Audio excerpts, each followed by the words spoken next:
저랑 남편은 5년간 연애를 한 끝에 결혼을 했습니다. 그리고 그 5년간 제가 남편을 10,000번쯤 만났다면 시아주버님은 9,500번쯤 만났을 거예요. 남편과 시아주버님의 사이가 워낙 돈독하기도 했지만 저희 셋 다 야미자거든요. 야구에 미친 자들. 정말 야구 시즌만 되면 셋이서 뭉쳐다니며 경기 직관하느라 이게 데이트인지 아니면 야구 동호회인지 구분이 되지 않을 정도였어요. 게다가 저희가 응원하는 팀이 같아서 아주 그 팀이 승리하는 날이면 셋이서 밤새 부둥켜 안고 울면서 술 마시고 웃다가 자지러지고 그러다 야구 게임하러 오루를 가서 놀고 그러다 보니 제가 남편이랑 연애를 하는 건지 아주버님이랑 연애를 하는 건지 헷갈릴 지경이었죠. 그래서 시아주버님은 제게 그냥 오빠 같은 존재였습니다. 시아주버님도 저를 진짜 여동생처럼 대하셨고요. 남편은 평범하기 그지없는 회사원이었지만 시아주버님은 설명을 5년 내내 들어도 이해가 어려운 IT 쪽 전문가였어요. 저도 그 분야에서 일을 하고 있어서 알지만 시아주버님이 하는 일은 워낙 어렵고 드물어서 아파트워 고액 연봉으로 모시고 가려는 분야입니다. 저도 그쪽으로 가볼까 잠시 생각도 했지만 더 이상 공부하고 애쓰고 싶지 않아서 포기했거든요.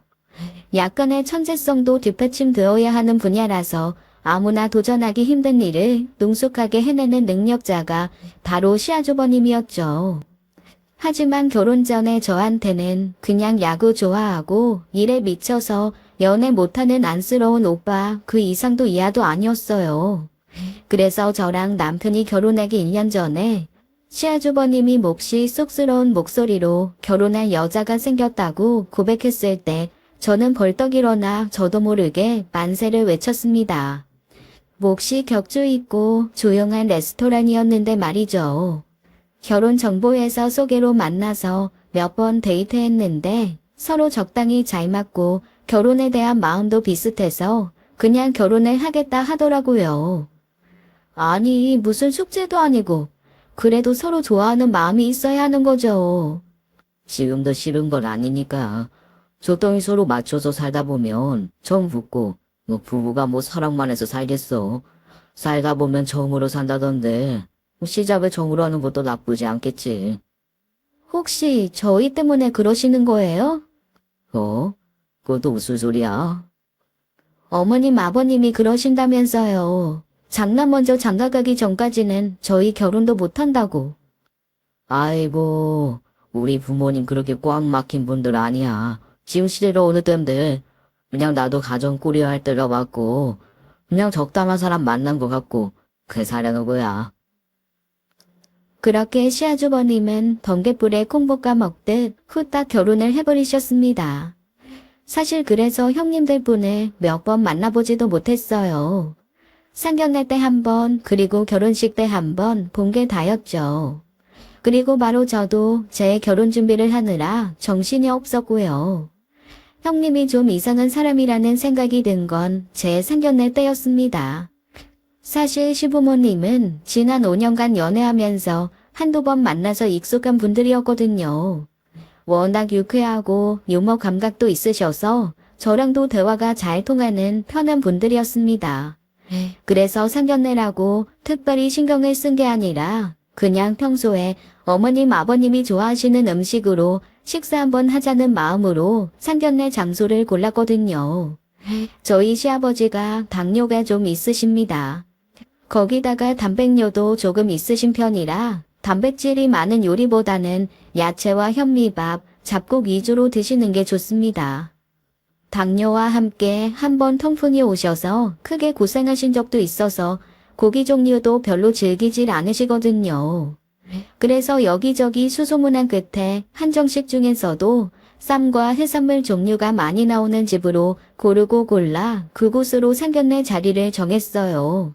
그런데 형님이 들어오자마자 메뉴판을 휙 훑어보더니 대뜸 저한테 이렇게 얘기하시는 거예요. 참, 동서는 언제나 봐도 센스가 별로 없는 것 같아. 양쪽 집 어른들이 다 와서 착석하시기 전이라 그나마 다행이었지.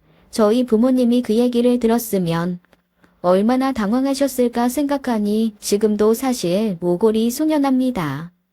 제가 어떻게 반응해야 될지 몰라서 어리벙벙한 얼굴로 그게 무슨 말씀이시냐고 물어봤더니 형님이 그러시더라고요.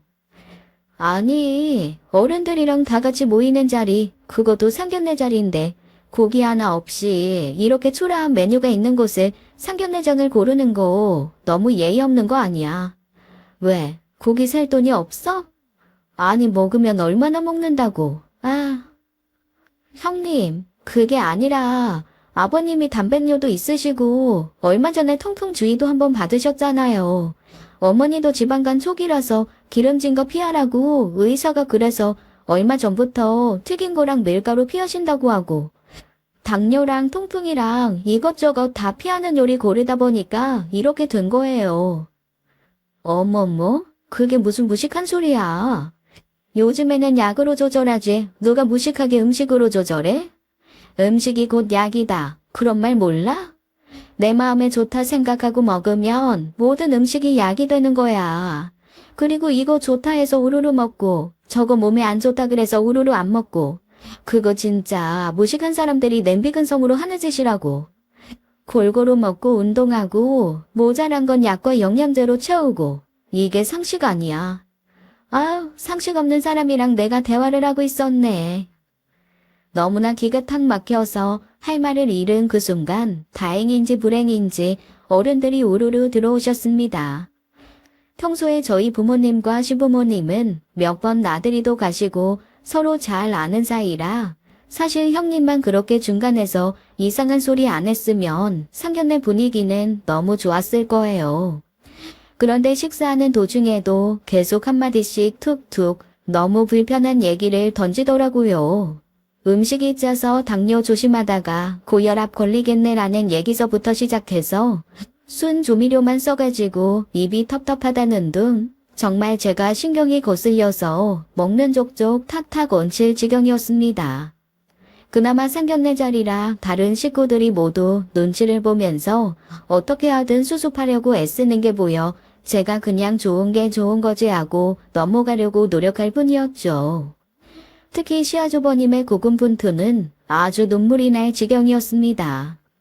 형님이 그런 얘기를 할 때마다 당신이 요즘 입이 쓰다고 그러더니 모든 음식이 다 입에 안 맞나 보다며 형님을 계속 훅훅 찌르고 달래고 형님이 무슨 말을 하려고 하면 얼른 음식을 입에 넣어주며 입을 막더라고요. 시아주버님 본인 음식은 정작 하나도 못 먹고 음식이 입으로 들어가는지 코로 들어가는지 모르게 애를 쓰시는 게 눈에 훤히 보였습니다. 당연히 시부모님은 그런 큰아들 내외 눈치 보느라 먹는 둥 마는 둥 하셨고 저희 부모님은 그런 시부모님 눈치 보느라 또 먹는 둥 마는 둥 하셨어요. 저랑 남편이라고 뭐 편했겠어요? 부모님들이 그렇게 드시고 계시니 저희도 역시나 먹는 둥 마는 둥 했죠.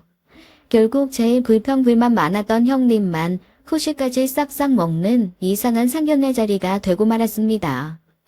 상견례가 끝나고 집으로 돌아오는데 시아주버님이 거의 울 듯한 목소리로 저한테 전화를 해서는 사과를 하시더라고요. 자기 아내가 요즘에 좀 스트레스 받는 게 많고 나름 신경질이 나 있는 상태인데 그걸 이상한데 푼 것 같다며 저한테 조금만 이해해달라고 미안하다고 하시는 거예요.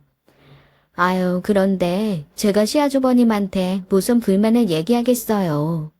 잘못을 했으면 형님이 잘못한 거지 시아주버님 잘못이 아니잖아요. 좋은 게 좋은 거지 싶어서 넘어갔는데 세상에 모든 일은 점입가경이라는 게 반드시 존재하더라고요. 사실 저희가 예단 예물을 생략하기로 오래전부터 얘기가 되어 있었습니다. 저도 그렇고 남편도 그렇고 5년간 연애하면서 커플링 한번 안 했을 정도로 그런 허례허식을 좋아하지 않아요. 그래서 결혼 반지도 그냥 부모님이 물려주신 금 2동 가지고 반지로 만들어 나눠 끼기로 했고 예단 예물도 모두 생략하기로 했습니다. 게다가 시어머니는 시아주버님 결혼시킬 때 예단 예물을 형님 요청으로 무리해서 다 하셔서 더 이상 당신은 줄 것도 받을 것도 없다고 농담 반 진담 반으로 그렇게 말씀하셨거든요. 그래도 며느리 드리면서 큰 며느리는 5종 세트 다 해줬는데 작은 며느리 아무것도 안 해주는 거 서운하니까 저한테 나중에 팔아서 저 용돈 쓸 수 있을 만한 좋은 반지 목걸이 세트 하나를 고르라고 말씀하셨습니다. 그래서 저희는 당연히 예단 예물은 없을 거라 생각을 했죠.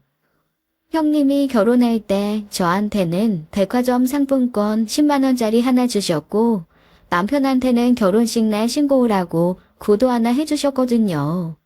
그래서 저도 형님한테 그 정도에 준하는 선물은 하나 해야지 생각은 하고 있었습니다. 그런데 그 얘기를 시아주버님 통해 전해 들었는데 갑자기 형님이 저한테 버럭버럭 화를 내면서 예단을 요구하기 시작하시는 거예요. 자기가 엄연히 이 집안에 먼저 들어온 어른이고 그 어른한테 인사하는 건 기본적인 상식과 예의 아니냐며 저를 진짜 상식 없는 사람으로 몰고 가는 거 있죠. 상견례 장소 그렇게 정한 것부터 상식이 없게 느껴졌는데 예단까지 안 한다고 하니 진짜 상식 없는 사람이라고 몰아붙이더라고요. 저한테 글쎄 명품 가방과 모피 코트 그리고 명품 브랜드의 옷까지 요구를 하시는 겁니다. 정말 너무 어이가 없었어요. 안 그래도 자기가 상견례 자리에서 예단 예물 얘기를 꺼내려 했는데 시어머니랑 자기 남편이 막아서 말 못한 게 계속 신경 쓰였다고 하더라고요. 그리고 그 얘기를 상견례 끝나자마자 전화해서 저한테 했습니다. 진짜 기가 막혔어요. 저랑 남편은 망친 상견례 때문에 한숨 푹푹 쉬면서 마음 가라앉히는 중이었는데 거기에 기름 붓듯 그런 전화가 온 거니까요. 옆에서 전화를 듣던 남편이 너무 어이가 없다는 듯 벙찐 얼굴로 저를 바라보며 고개를 설레설레 젓더라고요. 그러면서 진짜 진심으로 한탄스러운 목소리로 이렇게 중얼거렸습니다. 우리 형 불쌍해서 어떡하지? 이거는 그냥 저희끼리 뭔가 해결할 문제가 아닌 것 같아서 진짜 망설이고 또 망설이다가 시부모님께 전화를 드렸어요. 안 그래도 상견례 자리에서 마음 불편하게 찜찜한 기분으로 집으로 돌아가시던 시부모님이 제 전화를 받고 기절 초풍할 듯 놀라시더라고요. 그러면서 저한테 세상에 무슨 그런 애가 다 있냐며 한숨을 푹 쉬시다가 이렇게 말씀하셨습니다. 아휴, 우리가 알아서 해결할 테니까 너는 신경 쓰지 말아라. 아니, 그래도 어떻게 저한테 직접 전화해서 그렇게 말했는데 제가 어떻게 모른 척을 하겠어요, 어머니. 아니다. 이거는 모른 척 해도 된다. 네가 신경 쓸 일 아니고 그냥 이건 우리 집에서 알아서 정리하마. 아이고, 이거 결혼하기도 전에 위계질서 참는 것도 아니고 대체 걔는 왜 그런다니? 시어머니가 한숨을 푹 쉬면서 전화를 끊으셨습니다. 나중에 남편한테 들었더니 시아버지가 평소 그런 말씀 안 하시는 분인데 형님 불러다 앉혀놓고 아주 단호하게 말씀하셨대요. 형님은 본인이 끝까지 원해서 어쩔 수 없이 예단임을 했지만 원래 우리 집이 예단 예물 일절 없는 집이라고 하셨다네요.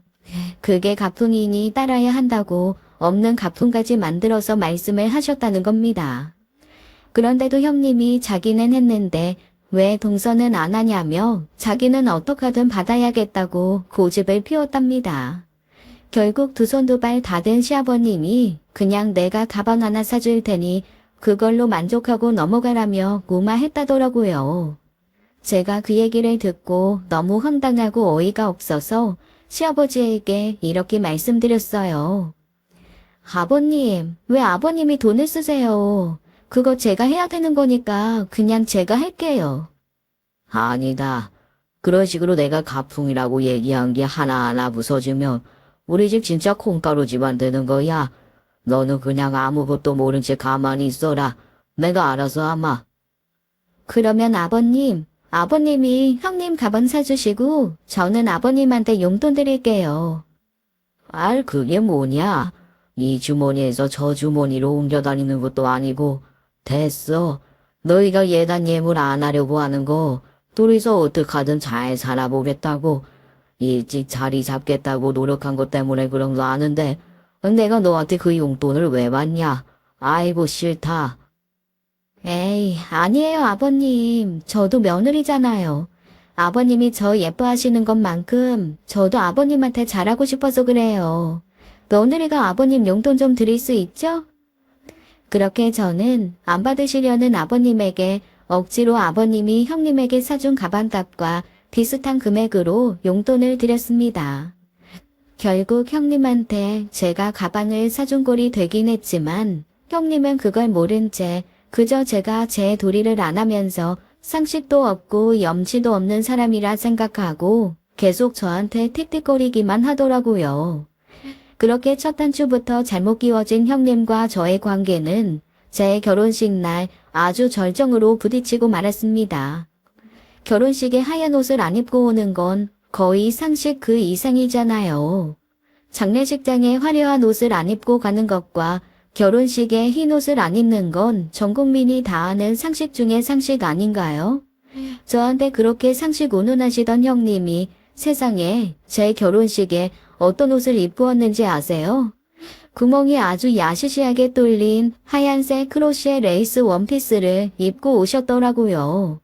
게다가 진주 액세서리 주렁주렁 걸고 신발은 은색 반짝이었습니다. 저는 진짜 화려한 거 싫어하고 튀는 거 싫어해서 제 웨딩 드레스에는 그 흔한 진주 쪼가리 하나 안 붙어 있는 걸 골라 입었거든요. 오죽하면 드레스숍에서 신부님 진짜 이거 괜찮으시겠냐고 저한테 몇 번이고 물어봤을 정도였어요. 이렇게까지 장식이 안 붙은 드레스는 조명 아래에 있으면 정말 평범한 흰색 정장처럼 보일 거라며 하다못해 원단이라도 반짝반짝거리는 공단으로 하자고 100번 설득하셨거든요. 하지만 저는 정말로 그렇게 화려한 드레스를 입고 싶지가 않았습니다. 안 그래도 여기저기 살 보이는 것도 싫어서 반팔도 여름에 잘 안 입고 다니는데 모든 사람들이 보고 또 어르신들 많은데 짧고 트임 있고 그런 드레스 입는 거 정말로 싫더라고요. 그래서 결국 모두가 말렸지만 가장 평범하고 가장 장식 없고 반짝거리지도 않는 무난한 원단의 웨딩 드레스를 골라 입었습니다. 대신 부케는 정말 화려하게 했어요. 나름 제 결혼식 의상의 포인트가 부케였던 셈인데 그것조차 안 했으면 큰일 날 뻔했습니다. 세상에 형님이 입고 온 그 옷이 제 웨딩 드레스보다 5만 배는 화려해서 모든 사람들이 다 농담 반 진담 반으로 부케가 아니었으면 신부가 누구인지 모를 뻔했다고 했다니까요. 대체 이 여자가 나한테 왜 이러나 싶어서 한숨 푹 쉬면서 사진을 찍었습니다. 오죽하면 사진 찍어주시는 기사님이 당황하면서 두 분 옷이 바뀐 것 같아서 사진이 잘 나올지 모르겠다고 고개를 다 갸우뚱하셨을 정도라니까요. 어쨌거나 몹시 기분이 상한 상태로 결혼식을 치렀는데 신혼여행 가서도 뾰루퉁에 있는 저 때문에 남편이 전전긍긍 어쩔 줄을 몰라 하더라고요. 그러다가 저녁 늦게 시아주버님의 전화를 받고 저는 기함하고 말했습니다. 시아주버님이 잔뜩 미안한 목소리, 풀죽은 목소리로 저한테 이렇게 말씀하시는 거예요. 아 진짜 재수씨 미안해요. 아예 아침부터 그 원피스를 입겠다고 떨치고 있길래 내가 정말 큰 소리 내면서 싸워서 말렸거든요. 집에서 나올 때는 분명 진짜 얌전한 자주색 원피스였어요. 그런데 어울리지 않게 큰 가방을 들고 나온다 싶어서 좀 이상하게 생각을 했지. 아니 그래도 뭐 내가 여자 가방이 뭔지 알아? 그냥 그게 유행하는 가방이겠거냐고 넘어졌거든요. 그 안에 그 원피스를 굳이 숨겨와서 예식장 화장실에서 갈아입을 줄은 나 정말 꿈에도 생각 못했네. 나 그것 때문에 지금 엄청 싸우고 잠깐 밖에 나와서 전화하는 거예요. 정말 내가 면목이 없네요. 저 사람 왜 저러는지 모르겠네. 사람이 너무 기가 막히면 웃음밖에 나오지 않잖아요. 제가 그랬습니다. 아니 제 결혼식에 굳이 흰 원피스를 가방에까지 싸와서 숨겼다가 입을 일은 또 뭐래요. 무슨 구남친 결혼식에 가서 깽판 놓으려는 심산도 아니고 한가족이 된 형님이 저한테 그런다는 것 자체가 저는 너무 이해도 되지 않고 어이도 없었습니다. 큰형님의 만행은 이후로도 계속되었어요. 그렇게 대놓고 저를 충격에 빠뜨리는 짓을 하는 건 시아주버님이 최선을 다해 막는 것 같더니 이제는 말로 저를 슬슬 긁기 시작하더라고요. 그 절정 중의 절정은 집들이였습니다. 사실 저는 집들이 할 생각도 없었습니다. 그냥 밖에 나가서 밥이나 한 끼 먹으면 되는 거잖아요. 그런데 급고 결혼한 다음에 그 집에서 요리를 해서 식구들을 초대해 대접하지 않는 건 또 상식이 아니라는 거예요. 아, 그놈의 상식 타령 정말 지긋지긋하더라고요. 아니, 그러는 자기는 상식이 있어서 남의 결혼식에 흰 옷 입고 왔답니까?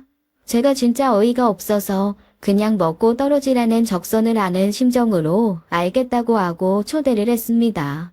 그리고 분명 뭘 해줘도 맛없다고 투덜거릴 게 뻔하니 평소 저와 남편이 좋아하던 음식점에서 우르르 다 배달시키고 형님이 좋아하는 음식점도 알아내서 거기서도 배달을 시켰습니다.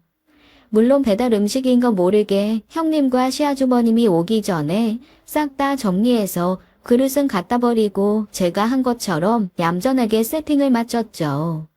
시부모님은 제 초대를 정중히 거절하셨습니다. 분명 형님이 뭔가 사고를 칠 것 같으니 아예 그 자리에 끼지 않겠다는 마음이 엿보여서 저도 굳이 더 요청드리지는 않았어요. 나중에 따로 밖에서 식사 대접하겠다고 하고 일단 시아주버님과 형님만 초대했죠. 형님의 시비는 집에 들어오면서부터 시작되었습니다. 어머, 돈 주고 인테리어 한 거 아니었어? 현관이 좋아야 거기 들어오는데 현관이 너무 빈티난다. 주부 감각이 딱 보이는 곳이 현관인데. 여보, 그냥 좀. 아니 왜? 내 입 가지고 말도 못해. 그리고 동서는 보면 주변에 바른 말 해주는 사람이 없어서 발전을 못하는 타입이야. 다들 절절매면서 좋은 말만 들려주니까 자기가 뭐가 모자란지 파악을 못하잖아. 동서, 학교는 어디 나왔다고 했지? 아, 저 고등학교 때 아빠가 미국 지사를 나가셔서 따라갔었어요. 컬럼비아 대학 다녔어요. 뭐, 어디? 도피성 유학 그런 거 간 거구나? 돈 좀 내면 미국은 넓어서 그런가 학교 한번 안 가도 졸업장 막 주고 그런 대학 많다던데. 학벌 세탁 잘했네. 모르는 사람이 들으면 유학파라고 엄청 띄워주고 그러겠다. 그 말을 듣는데 딱 말 섞기가 싫어지더라고요. 제가 다닌 대학 나름 세계적인 명문 대학입니다. 지금 다니는 회사에서 아직 졸업도 하기 전인 저를 스카우트했고 그것 때문에 학교 졸업하자마자 한국에 들어온 거였거든요. 하지만 그런 설명을 일일이 할 가치를 못 느껴서 그냥 입 다물고 가만히 있었습니다. 시아주버님 표정이 정말 처연할 정도로 안쓰러워졌거든요. 말없이 식탁에 요리를 내놓았어요. 분명 평소에 즐겨 시켜 먹던 거라 입맛에 딱 맞을 텐데도 일부러 시비 걸려낸데 투덜거리더라고요. 음식 솜씨는 유전이라던데 동서는 딸 낳으면 큰일 나겠다. 어휴 참, 동서 얼마 전에 차 뽑는다고 하지 않았어? 아, 네. 출퇴근용으로 필요해서 작은 거 하나 했어요. 작은 거? 뭐? 아, 그냥 중고로 작은 거. 형님은 제가 차 이름을 말해주자마자 고개를 저으며 또 그 예의 지긋지긋한 상식 타령을 시작했습니다. 어머, 차는 큰 거 타는 게 상식이야. 사고 나면 일단 차가 좀 든든해야 버티지. 아유, 서방님도 진짜 왜 동서 이러는 거 옆에서 안 말려요? 그리고 뭐 얼마나 번다고 출퇴근용 차를 사요? 그냥 적당히 벌어요. 월에 한 돈 저는 벌어? 아니요. 월급 그 정도 되는 사람 많지는 않죠. 그럴 거 뭐하러 애쓰고 회사 다녀? 그냥 근처 편의점에서 알바나 하든가 김밥집에서 김밥 말아서 용돈벌이나 해. 참 미련하다 미련해. 순간 제 손에 들려있는 젓가락을 가만히 내려다보았습니다. 이거 무기가 될 텐데 라는 무서운 생각을 하며 심호흡을 하는데 남편이 지그시 식탁 아래로 제 손을 잡더라고요. 그렇게 어찌저찌 지옥 같은 식사 시간이 끝나고 하고 싶지 않은 티타임을 마련하려는데 형님이 벌떡 일어나더라고요. 자기 피부 시술 예약 시간이라 가봐야 한다나요? 아니, 저희 집에 온 지 1시간 조금 지나거든요. 그것도 자기가 난리를 져서 마련한 집들이인데 바로 뒤에 약속을 붙이는 게 상식적으로 말이나 되나요? 너무 기가 막혔지만 한편으로는 가준다고 하니 고맙기도 하더라고요. 그렇게 형님이 쌩하니 가버리고 몸도 마음도 피폐해진 저 남편 그리고 시아주버님 이렇게 셋이 남았습니다.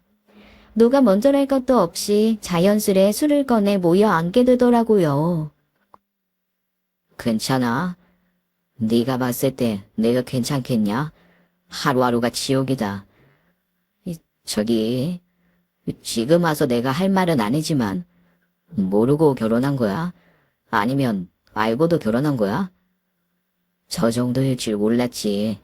그냥 좀 특이하고 예민한 사람이다 정도만 생각했지. 저렇게 이상한 사람일 거라고는 나 생각 못했다. 이 사람한테만 그러는 거야? 아니면 형한테도 그러는 거야? 야, 동서고금 막론하고 굴변의 진리가 하나 있지 않냐. 집에서 새는 바가지 밖에서 더 많이 샌다. 집에서 더 많이 새 아주 줄줄 샌다. 너 내가 왜 결혼하려고 했는지 너 알지? 엄마 아빠가 은근히 손주 원하셔서 더 늦기 전에 손주 낳아드린다고 결혼한 거잖아. 근데 저 사람 몸매 망가진다고 임신 후 꿈도 꾸지 말라고 나한테 선언하더라. 분명히 결혼 전에는 자기 아이 좋아한다고 결혼하면 아이부터 낳아서 키울 거라고 했거든.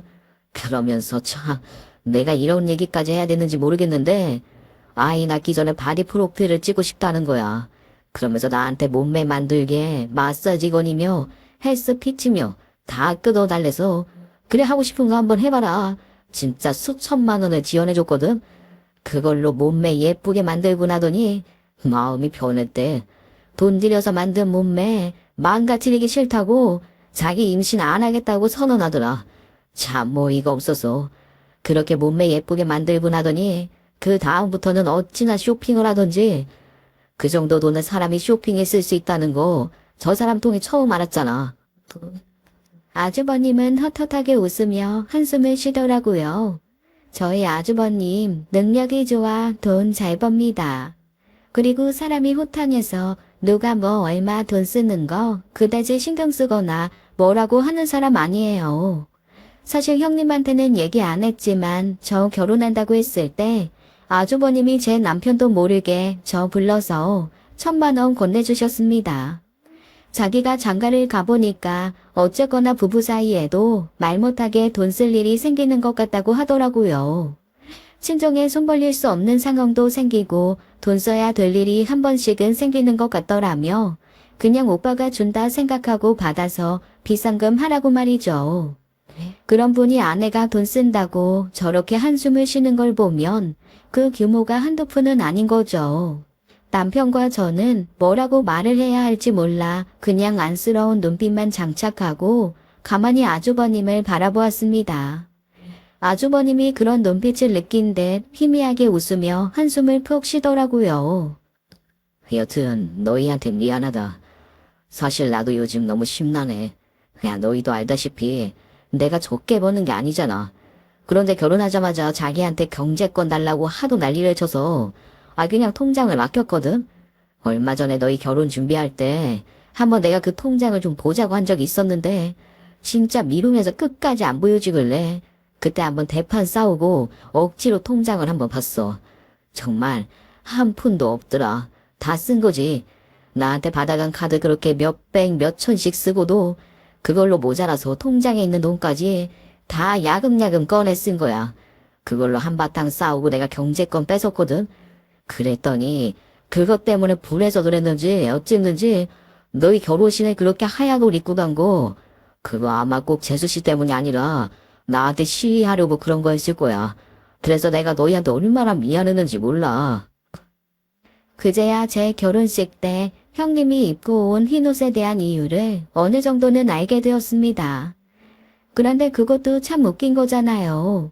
자기가 사치해가지고 남편이 경제권을 뺏었는데 그걸 가지고 왜 저한테 복수를 하는 건지 정말 알 수가 없더라고요.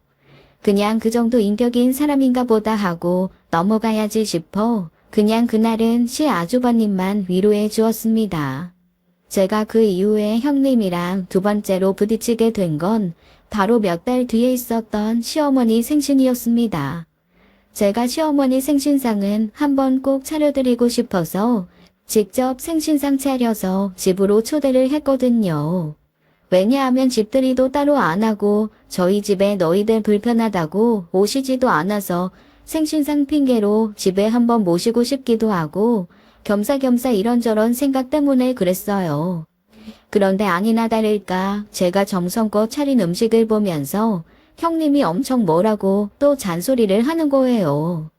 오죽하면 듣다 시어머니가 너는 내 생일상은커녕 집에 와서 밥이라도 한번 한 적 있냐고 그냥 조용히 하라고 그렇게 말씀을 다 하실 정도였다니까요. 저희 시어머님 어지간하면 그런 얘기 안 하시는 분이거든요. 세상에서 뭔가 분란이 일어나는 걸 제일 싫어하시는 분이라 그런 말씀 진짜 아끼면서 안 하시는데 정말 해도 어지간하다 싶었던 모양이었습니다. 그런데 형님은 시어머니가 그렇게 자기 편 안 들어주고 제 편 들었다는 게 너무 분하고 속상했나 봐요. 그 다음부터는 아주 대놓고 저한테 못된 소리를 하기 시작했습니다. 시어머니 생신 사건이 있고 나서 얼마 지나지 않아 온 집안 식구가 다 같이 놀러 갈 일이 있었어요. 사실 놀러 간다기보다는 먼 친척이 결혼을 하는데 우르르 지방으로 간 김에 1박 2일 함께 지내다 오자는 형님의 의견 때문에 급살로 만들어진 가족 여행이었어요. 뭐 결혼식 참석까지는 무난했습니다. 각자 차 타고 가서 각자 결혼식 참석하고 각자 자리에서 밥 먹고 그랬으니까요. 문제는 결혼식 끝나고 모인 펜션에서였습니다. 그 펜션 형님이 잡은 거였거든요. 그런데 제가 진짜 하고 싶은 말이 너무 많은 펜션이었습니다. 식구가 6명인데 방이 달랑 2개인 게 말이 되나요? 그것도 하룻밤에 40만 원을 줬다고 하는데 문제는 그 방 2개도 누구 한 팀 더 들어가서 잘 수 없을 만큼 비좁은 방이라는 데 있었습니다. 한 방에 딱 부부 하나 들어가면 끝날 그런 좁은 방이었어요.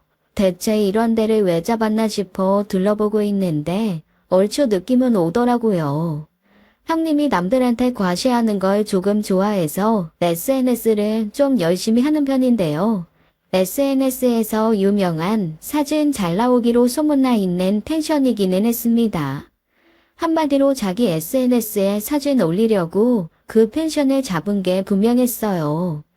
오죽하면 형님 성격을 아니까 이러쿵 저러쿵 말씀 안 하시는 아버님이 펜션을 둘러보며 여기서 어디 잠 자겠냐고 누구 하나는 밖에 나가서 자야 되는 거 아니냐고 심각하게 얘기하실 정도였습니다. 펜션은 형님이 잡고 식사 준비는 제가 하기로 했는데 자기가 잡은 펜션에 대해 식구들이 다 좋은 반응을 안 보이다 보니 형님이 단단히 토라진 모양이었어요. 제가 준비한 식사 진짜 훌륭했거든요. 제가 생각해도 역대급으로 훌륭한 식사였습니다. 바비큐도 훌륭했고 고기와 해산물의 비율도 퀄리티도 아주 좋았어요. 그런데 제가 준비한 바비큐가 고기가 상한 것 같다느니 맛없는 거, 품질 안 좋은 거 갖고 온 것 같다느니 있는 대로 불평불만을 하면서 바비큐장에서 내내 투덜거리는 거예요. 오죽하면 시어머니가 형님한테 한마디 하셨을 정도였습니다. 예, 먹는 거 얹히겠다. 먹을 때만큼은 좀 조용히 좀 먹자. 그러자 시어머니가 또 자기한테 그렇게 말했다고 있는 대로 입을 삐죽거리면서 툴툴거리니 그 사이에서 고군분투 애쓰는 건 시아주버님이었습니다. 어떡하든 형님 입에 맞게끔 고기를 잘게 자른다고 애쓰시고 비계 있는 부분을 빼서 준다고 가위질하고 등등.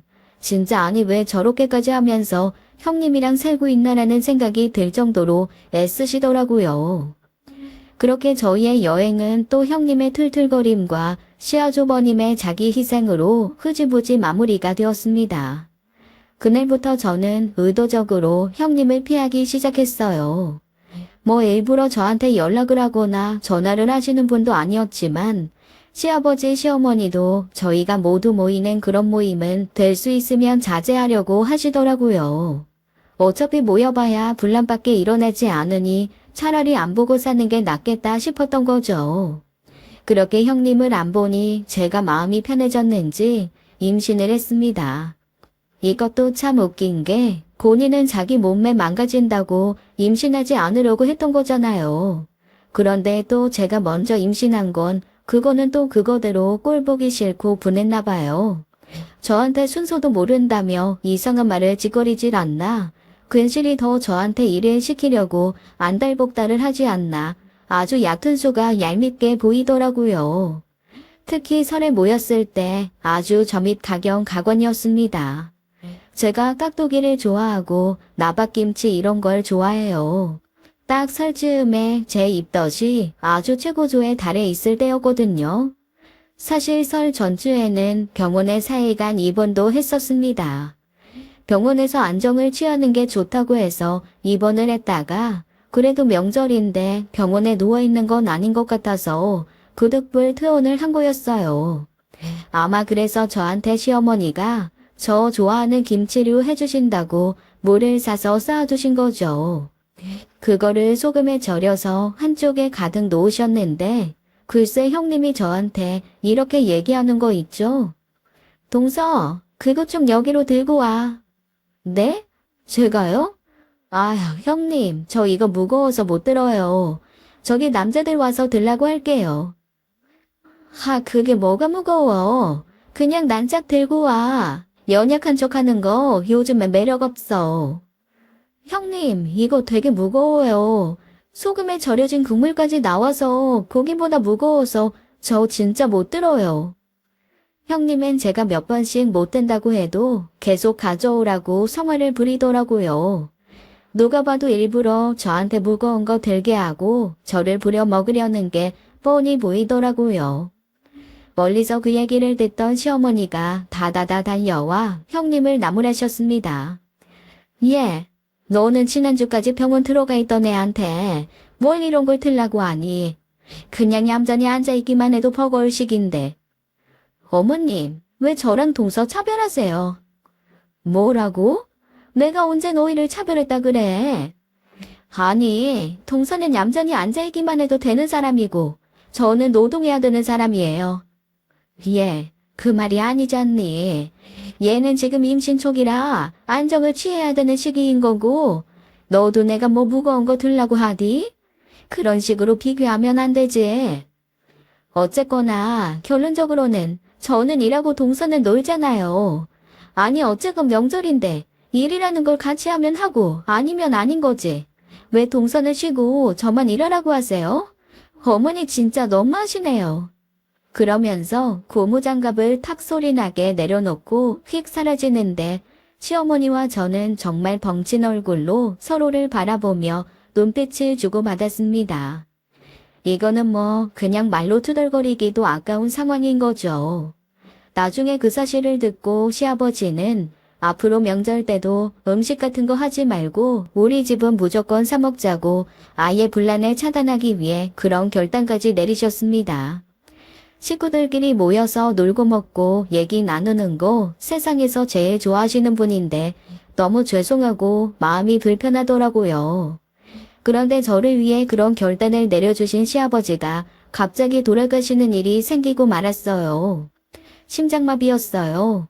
안 그래도 평소 심장이 좀 약하시고 당뇨에 통풍까지 있어서 건강관리에 각별하셨던 분이었는데 갑작스레 찾아온 마비는 어떻게 할 수가 없더라고요. 모두가 황망한 가운데 장례를 치르게 되었습니다. 저는 만사까지는 아니었어도 제법 배가 부른 상태였고 한번 움직일 때마다 22번은 내쉬어야 할 정도로 움직이는 게 쉽지는 않았습니다.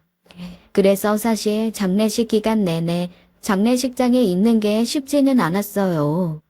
내심 형님이 계시니 그래도 못 믿었기는 했지만 마지막 한 가닥 기대로 제가 좀 교대를 하면서 쉴 수 있지 않을까 했습니다. 물론 그 기대는 첫날 산산조각이 났죠. 입원했다가 돌아가신 게 아니라 너무 갑자기 돌아가셔서 장례식장도 크고 번듯한 게 아닌 남은 거 제일 작은 거 2개를 나란히 빌려서 장례를 치렀거든요. 당연히 분주하고 번잡하죠. 그런데 그건 어쩔 수가 없는 거잖아요. 모두가 이 와중에라도 아버님 장례를 치를 수 있는 게 다행이라는 생각으로 움직이고 있는데 형님이 대뜸 이러는 거예요. 세상에, 비좁아 터져서 아버님 귀신돼서도 한탄하시겠네. 이게 뭐야? 좀 제대로 된 곳에 찾을 순 없었나? 형수님, 그러지 마세요. 형도 저도 최선을 다했고, 그냥, 이번에도 좀 너무하세요. 어머? 서방님, 사람 이상하게 만드네? 제가 뭘 어쨌다고요? 안 그래도 좁고 답답해서 공기 안 통해서 머리 아파 죽겠구만. 아, 안 되겠어요. 저 꽃향기에 통풍도 안 되고. 아버님한테 인사했으니까 중간중간 들릴게요. 저 여기 내내 있는 건 못하겠네요. 세상에, 세상 천지 어떤 며느리가 자기 머리 아프다고 장례식장을 뜹니까? 결국 저는 혼자 남은 시어머니가 안쓰러워 구름 배를 안고 꼬박 장례식장을 지켰습니다. 중간에 한번 장례식장 옆에 있는 작은 방에서 어머니랑 나란히 링겔도 맞았어요. 아버님이 워낙 인품이 좋으신 데다 시어주버님도 남편도 저도 다 사회생활을 활발히 했던 사람이니 문상객이 진짜 많았거든요. 이틀째 되는 날이었습니다. 나타나지 않는 형님 때문에 시아주버님은 영 심기가 불편한 상황이었고 어머님은 아들 속상할까봐 티는 안 내시지만 절 붙들고 한번 울기까지 하셨습니다. 그리고 그 살얼음판에 2덩이의 돌이 쿵 하고 던져지면서 결국 올게 오고 말았죠. 첫 번째 돌덩이는 형님의 사촌 언니라는 여자의 등장이었습니다. 무슨 장례식장에 오는 여자가 뭔가 반짝이는 액세서리는 다 달고 나타나서는 휘젓더라고요. 그리고는 뜬금없이 부조금 받는 곳에 가서 시아주버님 앞으로 들어온 보조금 액수를 묻더라고요.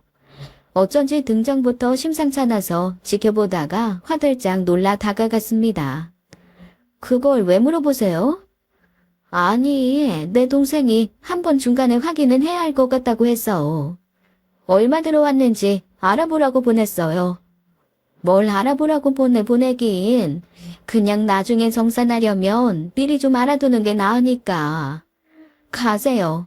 여기서 더 계시다가는 장례식장 구석에 떠돌던 아기 귀신이 붙어갈 것 같으니까 가시라고요. 제가 서슬퍼렇게 버럭하니 그 사촌 언니라는 사람이 당황하며 슬금슬금 물러나더라고요. 기가 막혔습니다.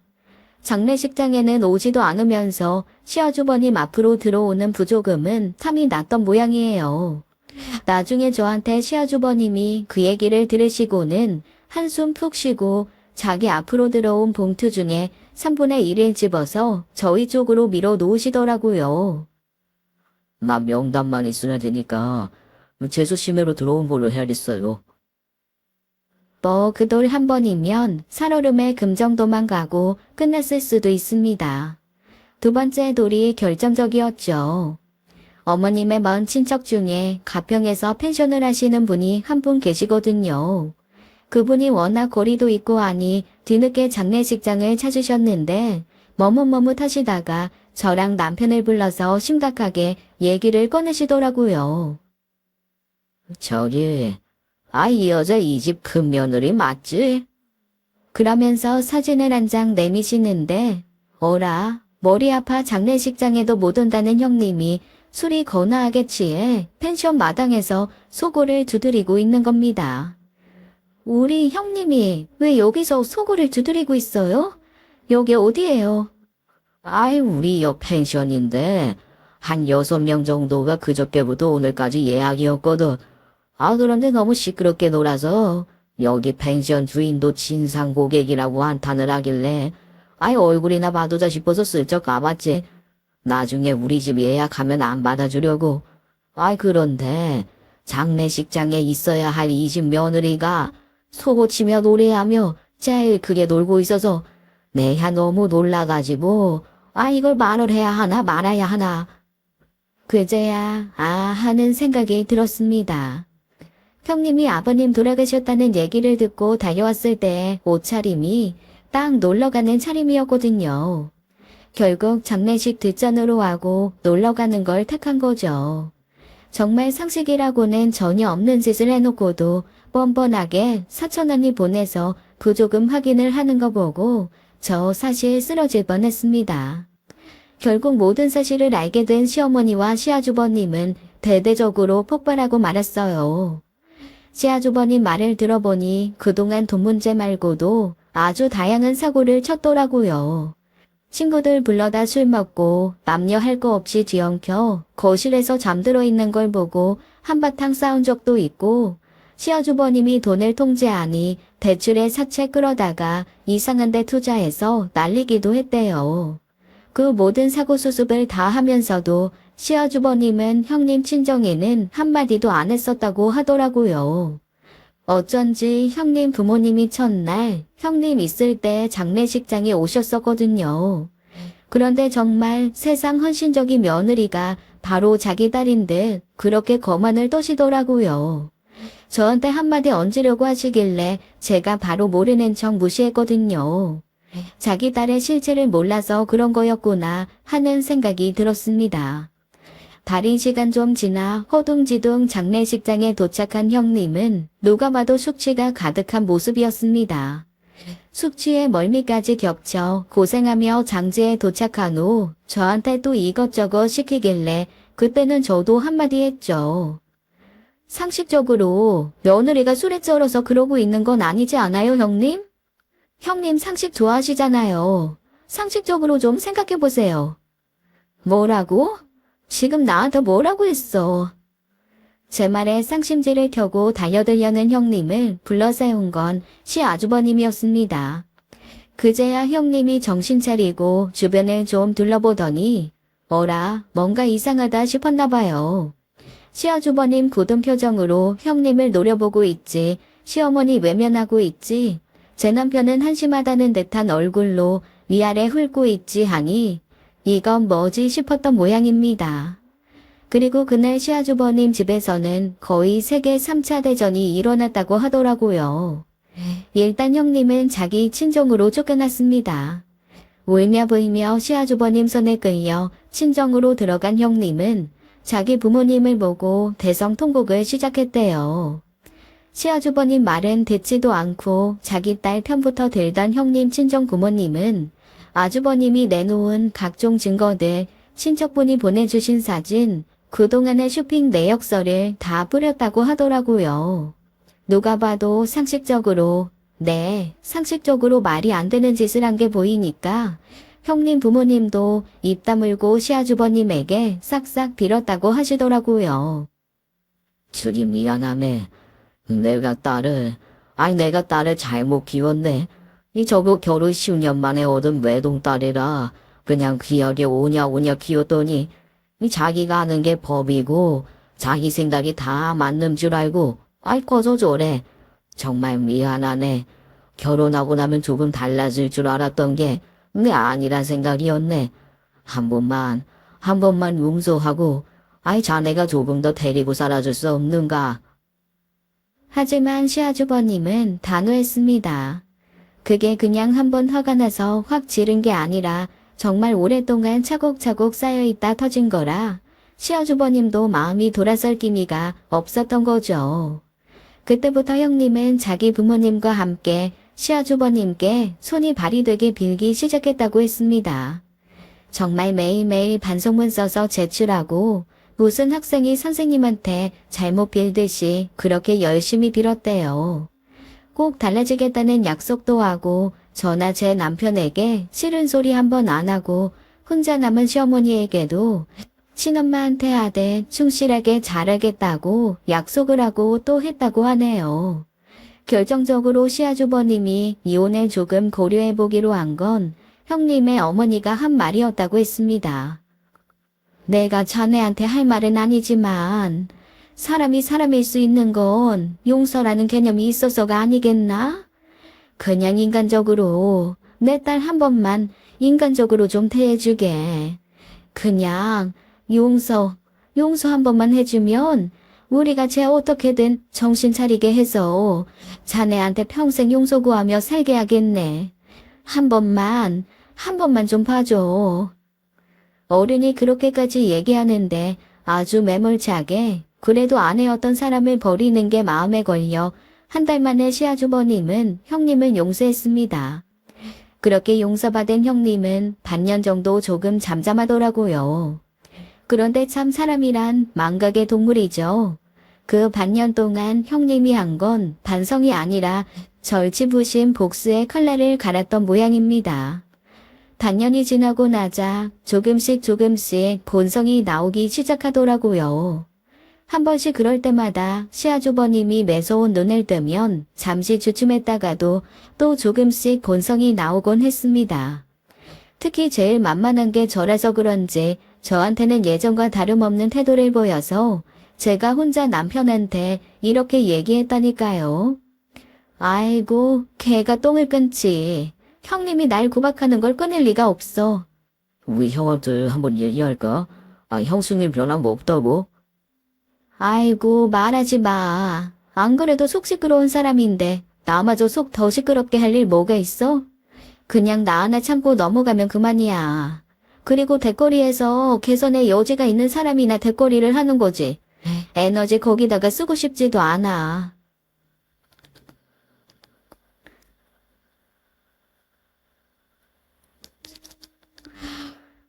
그렇게 남편과 제가 모르는 척 넘어가 주는 것도 모르고 형님의 아나모이는 계속되었습니다. 형님의 못된 짓이 드디어 절정에 다다라 저의 폭발 버튼을 누른 건 바로 그 다음날 설날이었어요. 그전 설날 때 제가 임신해서 힘든 상태인데도 뭐 담겨져 있는 그릇을 옮겨라 마라 그렇게 갑질을 하더니 이번 설날에는 아예 본인은 바빠서 못 올 것 같으니 다른 거 다 저보고 알아서 하라고 글쎄 50만 원도 아니고 5만 원을 보내는 거 있죠? 그것도 전화로 직접 말한 것도 아니고 문자로 통보하는 거예요. 정말 기가 막혀서 어이가 없더라고요.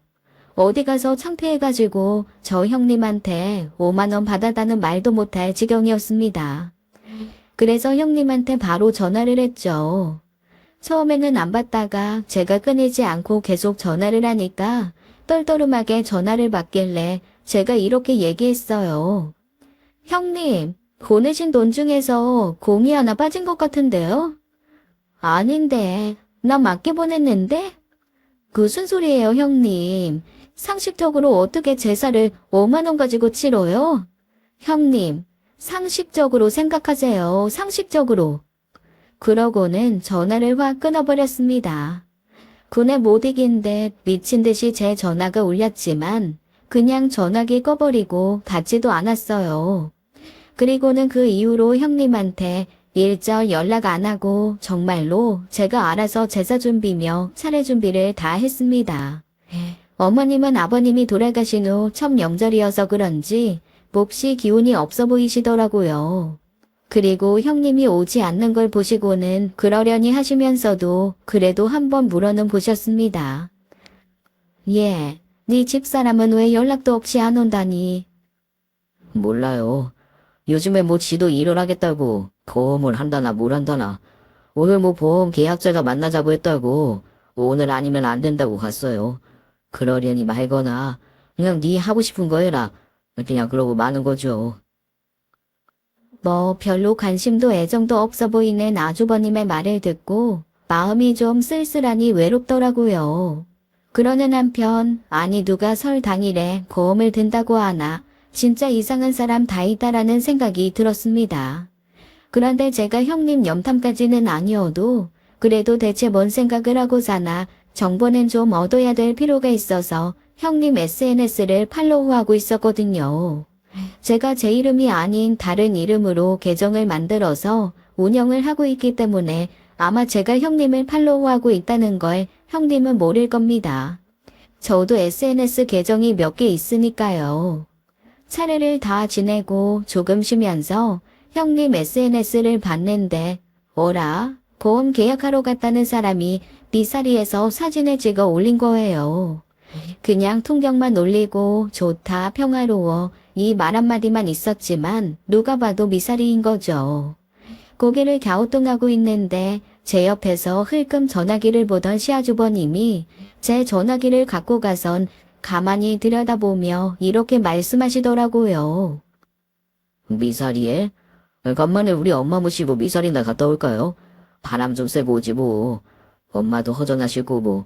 너희도 아기 때문에 바람 쐬는 적 별로 없잖아. 마침 아기는 외갓집에 있고 너희 부부도 간만에 데이트할 때 기분 살려서 마실이나 다녀오자. 그렇게 시아주버님의 주도로 저희는 미사리로 휙 떠났습니다. 미사리는 명절 당일인데도 꽤 사람이 많이 있더라고요.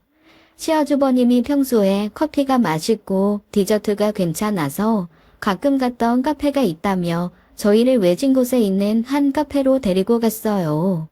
그런데 놀랍게도 그곳에 저희 형님이 있더라고요. 뭐 있을 수 있죠. 보험 계약하는 사람이 미사리 카페에서 만나자고 했을 수도 있으니까요. 그런데 보험 계약하는 사람과 마주 앉은 것도 아니고 나란히 앉아서 서로 어깨동무하고 손잡고 각자 입에 케이크를 넣어주는 일은 있을 수가 없는 거잖아요. 상식적으로요. 그런데 형님이 그러고 있더라고요. 제가 저도 모르게 혼자 중얼거렸습니다. 와, 정말 상식을 벗어난다. 시아주버님은 반쯤은 짐작했고 반쯤은 실망했다는데 저벅저벅 다가가 커피잔을 그 두 사람에게 휙 뿌리더라고요. 더 놀라웠던 사실은 그 남자가 저희 시아주버님 보고 벌떡 일어나 아는 체를 했다는 거예요. 알고 보니 그 남자 시아주버님 친구더라고요. 그 와중에도 형님은 여기를 어떻게 알았냐고 누가 알려준 거냐고 묻고 또 물으며 당혹스러워했습니다. 당황한 형님에게 시아주버님은 케이크 접시까지 엎어버리며 이번에는 진짜 이혼이라고 선언하시더라고요. 멍하게 서 있는 형님에게 저는 진짜 마지막이라는 생각으로 한마디를 던졌습니다. 우리 상식적으로 좀 삽시다. 네? 형님, 상식도 양심이고 개념이에요. 챙깁시다 좀. 울그락푸르락한 얼굴로 아무 말 못하는 형님을 두고 나오는 게 시아주버님과 시어머님께는 죄송하지만 그래도 속은 좀 풀리더라고요. 일단 저 얼굴을 계속 안 봐도 될 것 같아서 그거 하나가 너무 홀가분했습니다. 그렇게 아주버님은 이혼하셨어요. 이혼 과정에서 형님의 본색에 질린 상간남은 위자료 물고 떠나갔고 형님은 다시 아주버님께 계속 매달렸지만 벤츠는 이미 떠나고 난 후였죠. 아주버님은 이혼 후 똥차 보내고 벤츠 왔습니다. 지금은 속 깊고 예의 바른 좋은 사람 만나서 연애하고 있어요. 조만간 결혼 이야기도 나올 듯 하네요. 이번 형님이 되실 분은 제대로 상식 있는 분이라 저도 새 형님과 가족이 되는 게 기대됩니다. 제 긴 이야기 들어주셔서 감사합니다. 지금까지 사연 읽어주는 남녀였습니다. 끝까지 시청해주신 여러분 감사드리며 저희는 다음 사연으로 돌아올게요. 감사합니다.